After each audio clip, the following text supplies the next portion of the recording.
Hey, I just wanted to take a minute. It's funny, friends of mine are like, when you do your videos, make sure you explain little things. Guys skip through things, and it's like I started here and got here, and it's like yada, yada, yada. So here's how I am going about leveling the heads, which is essentially leveling the entire ceiling in this room. So behind me, you see I have a laser. Don't look directly into it. There you go. So it's basically set at 33 inches. It was a random number. I evened it off. Doesn't matter. So then what you do is you go around the room, and this here. Oop, I guess I got to flip you. Hold on real quick. You're going over. All right, there you are. So you see that's 33 and an eighth. Well, I have a new piece up in the end of it there to hold that. Now I've got a couple lag bolts from the ceiling beam in the bedroom to hold it in place for a second while I'm working. And then this here was my own shoddy craftsmanship before I made the mistake of just making the assumption. So I've cut those nails back, and if you see that line right up there, that is what I need to cut those at when I add another plate up there, and that will bring everything tight and true, so that once we hang the ellipse on here, which isn't a huge amount of weight, but it's enough. And this is also, if you remember, and if you saw my video and liked it and subscribed to it, this underneath here is where I put the blocking, because you have to consider where weight is going. So this, as you'll see when we start the ellipse, which was put off for a day to level all this stuff out, is where the ceiling weight is going to be sitting. So we're going to sit the weight up on our 1.5 inch plywood, which will hold the weight, bring it down here.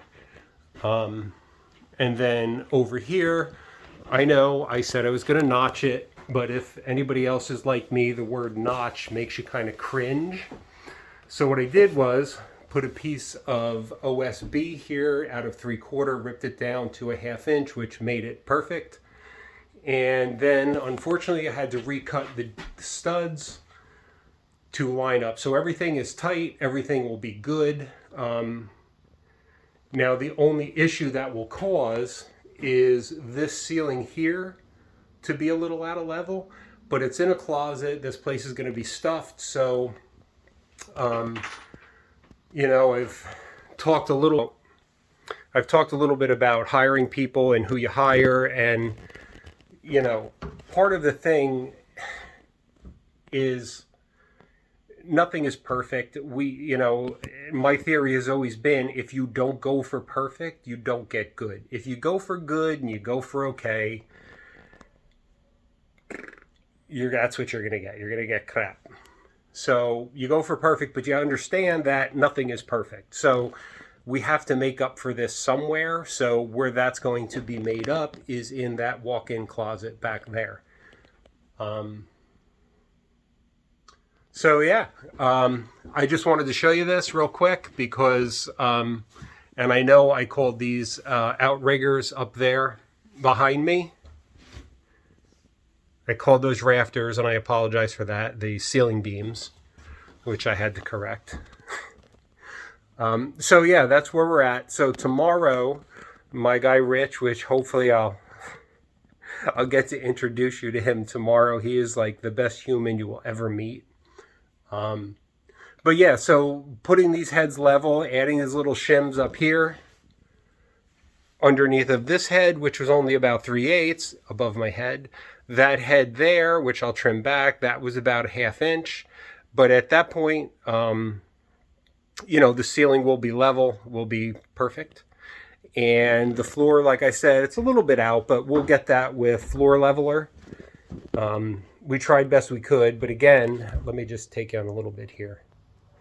So this being the master closet, we have the head, and the head that I showed you earlier is underneath of this wall, which originally framing it, they put a double joist under there which is good for support. But you know, I don't know if it was for time. I don't, you know, people throw things together to make money and quick as you can.